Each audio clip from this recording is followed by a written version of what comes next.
Hey, what's up? I am Ara, aka I Eat Zebra, and welcome back to the channel.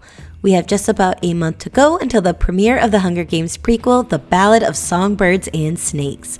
The level of excitement I have for this film is immeasurable.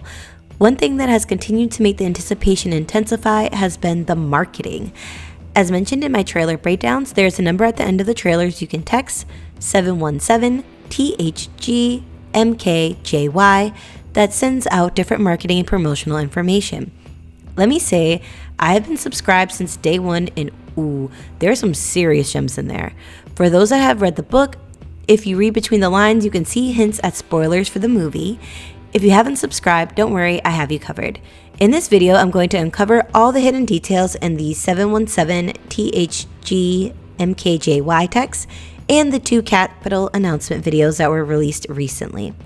In the event new material comes out after the time of this recording, please be mindful of the date this was originally published. After they posted the first look at the Grandman the day after my last video was finished, and I needed a still of her. These things tend to happen. But I would be remiss to say, even with all the great promotional material we have out now, due to the current SAG-AFTRA strikes, we are missing out on cast promotion. I really want the strike to end so they can celebrate their hard work publicly as they deserve. After looking at some of the BTS clips of the cast, I can only imagine all the great interview moments we have missed out on. Please be advised there will be very few spoilers in this video. I will give a warning before I say them, just in case you do not want to hear it.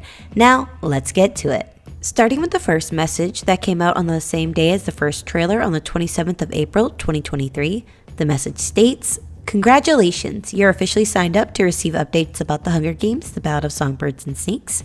Thank you for subscribing and see you in theaters November 17th. If you have an iPhone, there is a link to the contact that you can store in your phone. The name is The Hunger Games, and the photo is of the Ballad of Songbirds and Snakes logo. Underneath that is a link to view the first official trailer." The next message was sent on August 8th. The message reads, "We are proud to welcome you to the Academy. Your journey to greatness begins today," with a link to the Academy orientation video. In the video, we are first greeted by Casca Highbottom, the Dean of the Academy, Dr. Volumnia Gall, which I was saying incorrectly for a while, so oops, the head game maker, Sejanus Plinth, a senior Academy student, and Coriolanus Snow, also a senior at the Academy. Coriolanus welcomes the students to orientation, which is fitting because outside of Tigris, he is the only character audiences are already familiar with, due to him being the president during Katniss's day. Well, back to the orientation. As Dr. Gall congratulates you, the student, on your acceptance to the Academy, Dean Highbottom says you were chosen for your mental strength and moral rectitude. As Corio finishes, your consistency, dependability, and noble birth. Let's be honest, the most accurate reason is the noble birth. Continuing on, Sejanus, Corio, and Dr. Gall discuss how now as an Academy student, your actions and behaviors reflect on the capital and the glory of Panem. Corio continues on by saying how you can be a part of a legacy that spans generations, which is fitting coming from a future president. As Dr. Gall's call to action for you to become the citizen Panem needs you to be, as they all finish by saying, "Today, with Dean Highbottom finishing, your journey to greatness begins." From this point forward, the text addressed the receiver as if they were the student at the Academy. Now that you have been accepted into the Academy, the next message arrived on August 10th regarding the dress code. It reads, "Students, as we prepare for a new academic year, a reminder that our attire reflects our values. Academy dress code is uniforms must be untarnished, free of imperfections. Avoid unkempt hairstyles and improper makeup. Unsanctioned uniforms are strictly prohibited. We appreciate your attention to the details and look forward to welcome you to another exciting year. Warmly, Academy Administration." This is a pretty standard text, but I do wonder what the Academy students were allowed to wear during the time of the 74th Hunger Games, as times and fashions drastically shifted in the capital. As the school year is beginning to start, what better way to kickstart a new academic year than a welcoming dinner? On the 15th of August, the next message reads, "Academy students, you are invited to join us for a celebratory welcome dinner on the Saturday evening before classes commence. Posca will be served. We would also like to give special thanks and acknowledgement to the family of Persephone Price for their generous donation of the meal we'll enjoy, as we all know they do have the most excellent taste. See you soon, Academy and Administration. Okay, so is this one loaded? For starters, for those that do not know, Posca is a type of low-grade alcohol, so it's not that strong for students to have, just not in excess. In the book, there is a scene where Koryo has a bit too much Posca, so I believe this is a nod to that. For our first spoiler, which I'm torn on calling this a spoiler as this was featured in the recent trailer, in the shot where we see young Tigress and Koryo running through a worn-torn capital, we see a man cutting off a leg. The man they saw is Nero Price, father of Persephone. Times were hard during the war, and some people such as Nero ended up turning to cannibalism as a means to provide for their family. Remarking on the Price family's taste is definitely a nod to that. The next message was sent on August 22nd regarding the reading list, with a picture to accompany it. Before we go over the books needed for your academy studies, let's take a look at the message with it. The message reads, "Students, with excitement for the academic year, we proudly present the official reading list. Carefully curated to enrich your intellect, these esteemed works reflect today's Panem, illuminating its complexities and igniting profound contemplation. Acquire these books to prepare for the enlightening journey ahead. Embrace the wisdom in these pages. See you soon. Regards, Academy Administration." Now, let's look at the books for the senior textbook reading list. We have Linguistic Expression, Written and Spoken, 12. Senior Chemistry for Academy students, 11. History of Panem, 12. Heroes of Panem and their merits. Academy Mathematics, 12. Algebra, Geometry, Trigonometry, Statistics. I know I may not be the biggest fan of math, but that seems like an awful lot for 1 year of math courses. The students of Panem have essentially English, science, history, and math courses, which is a common format in the American school system. The next Academy announcement comes on August 29th with a faculty introduction for the famous Dr. Gall. Students, we are excited to announce the illustrious addition of Dr. Volumnia Gall to this year's faculty. Her innovative spirit and impassioned lectures inspired a student, much like yourselves, to develop what we have come to know as the Hunger Games. One can only guess who might rise under her tutelage this year. Fondly, Academy Administration. The student they are referring to that helped to develop the Hunger Games is Dean Casca Highbottom, but he wasn't alone. The message ends with the inspirational, "One can only guess who might rise under her tutelage this year." We know the answer to that is Coriolanus.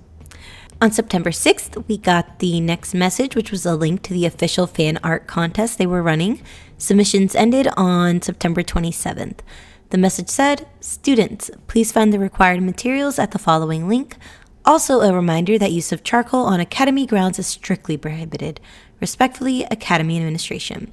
This was not the only message sent on that day, as a second message came in saying, "Breaking, the Capitol is pleased to be your first and only choice for breaking news," with a link to the Fandango Twitter account. The tweet it led to read, "Just in, the Capitol has taken over this account. Please stand by for more info. We've been asked to share this message. Panem today, Panem tomorrow, Panem forever. More soon." This was shared with the Capitol News logo. The tweet that followed this was a few character posters that said, "Meet the future of Panem. Tom Blythe is Coriolanus Snow. Rachel Zegler is Lucy Gray Baird. Josh Andres Rivera is Sejanus Plinth. Hunter Schaefer is Tigress Snow." The next message we received is probably my favorite. On September 16th, they sent out a single gold rose with an audio clip of Rachel Zegler humming the tune of The Hanging Tree, which we hear her sing in the second trailer. For more on that, check out my trailer breakdown video linked below. I can't play the full audio, but there are links to it in the description. The next day, on September 17th, they sent out a similar message with a gold songbird, with the famous Mockingjay whistle playing. As of now, we haven't received any snakes. If we did, I would hope it would be to the tune of Koryo's rendition of the Capitol's anthem. The last message we received on that same day says, "Become a part of Panem's grand legacy.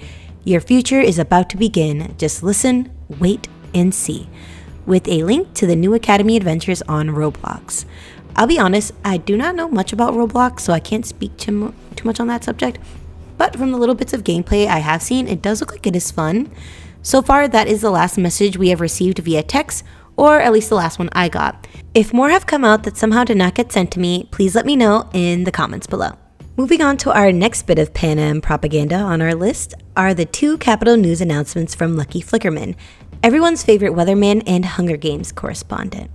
The first announcement, Remembering the War, is a precursor to the reaping video President Snow narrates during Katniss's day that we see Effie Trinket reciting. This version is not as stylized and over the top as the future one. Before Lucky dives into the history of the Hunger Games, we hear him say, "We'll do our best to patch up that hole." I believe this is related to the hole in the ceiling caused by the incident at the arena that results in it partially collapsing before the games. As Lucky is talking, we see on the ticker at the bottom of the broadcast, excitement for the 10th Hunger Games has all of Panem talking. For the first time, viewers can watch the games live thanks to Capitol News' televised format. During Lucky's Remembering the War segment, he discusses how the rebellion of the districts is the reason there is a Hunger Games, that he refers to as the price of peace of Panem. He then transitions to his weather report by going over wind coming into District 2 causing a slight chill. I find it interesting Lucky discussing the price of freedom and the Capitol's reasoning for the Hunger Games and then mentioning District 2. If you did not know, Sejanus is originally from District 2, and one of the biggest conflicts he deals with during the mentorship in the Hunger Games is the price of peace, and if the Hunger Games and Capitol are justified in their treatment of the districts and the citizens that live in them. The broadcast then ends, and you can hear Dr. Gall's evil laugh as the Capitol News logo that says, "The only news you can trust," flickers out. The next Lucky video we see starts off with Weather with Lucky, as he says the temps in the Capitol are balmy, as he cuts off with the weather report with a special announcement from the War Department regarding the Rabies hoax. We can see the ticker on the bottom read, "Clear skies in the Capitol, pleasantly warm nights ahead for the foreseeable future. Promoting false narratives against the Capitol will be considered treason and extreme sanctions will be imposed. Have you thanked your local peacekeeper? Support the Peacekeeper Fund today." During the announcement, Lucky denounced the reports that there is a rabies outbreak in the Capitol and said scientists from the same War Department said there isn't evidence of an outbreak. If there were an outbreak, it would be a result of tainted imports from Districts 10 and 11. District 10 produces livestock and District 11 is agriculture. Both are main sources of food for the Capitol. He then finishes by going back to the weather report about a cold front in District 12. Alright, now let's get into the rabies bit. So as we know, the Capitol is full of it sometimes, and yes, there are rabies in the Capitol. As we clearly saw a dog infected with it in the flashback during the dark days that we saw in the second trailer. Based on the lighting, this matches the scenes of young Tigress and Choreo. I'm going to be talking about a spoiler, so you have been warned. During their transport from the districts to the Capitol, District 12 tribute Jessup becomes infected with rabies, which ultimately leads to his demise. He is not the only tribute with a rabies-related death, as District 11 tribute Reaper ultimately succumbed to the effects of his rabies infection. Lucky mentioning 11 and 12 in this announcement were not merely a coincidence, just like his mention of 2 in the last announcement. Alright, so remember how at the beginning of this video I said they tend to drop new promotional material after I finish my videos? Well, I originally finished editing this video on October 11th, and guess what? We got another Lucky Flickerman Capitol News announcement on October 12th. Don't worry though, I'm going to break it down for you all now. So, the most recent video is regarding the Plinth prize. This is a monetary prize awarded to the mentor whose tribute wins the Hunger Games. The ticker on the bottom of the announcement says, "The Capitol salutes Strabo Plinth for his generous donation of the Plinth prize. We are certain this will ensure the brightest of futures for the winner." Lucky makes a remark on how the money isn't really important because, it's the Capitol, but emphasizes the opportunity to intern at the War Department. Slight spoilers incoming now. During the time of the 10th Hunger Games, the Snow family is really down on their luck financially. After the Capitol decides to start implementing property taxes to help fund reconstruction efforts, the Snow family faces the possibility of eviction from their penthouse, which would certainly be beyond embarrassing for them. Choreo's goal is to win the prize to help them save their home, as Tigress's income alone is not enough. Well, good news is he does eventually win the prize, so yay, but also he does score that internship in the War Department under the mentorship of Dr. Gall. This internship seals his fate on his continued downward spiral into darkness. Unlike the other two videos, we don't get a clue into what the weather report is going to be, so that is a little bit different. The marketing and promotional material, as we can see, are leading breadcrumbs to different plots we can expect to see in the film. The closer we get to the November 17th premiere, the more excited I get. I really hope the SAG-AFTRA strike is over soon so we can get a fun press tour from the cast, as everything we have been getting so far has been phenomenal. I plan on covering more of the exclusives and recent cast photos and announcements in another video. If you are interested in that, do not forget to hit the subscribe button and notification bell for future uploads. While you're at it, smash the like button, as it really helps others find the channel and we can grow our little Ballad of Songbirds and Snakes community. See you next time. Bye!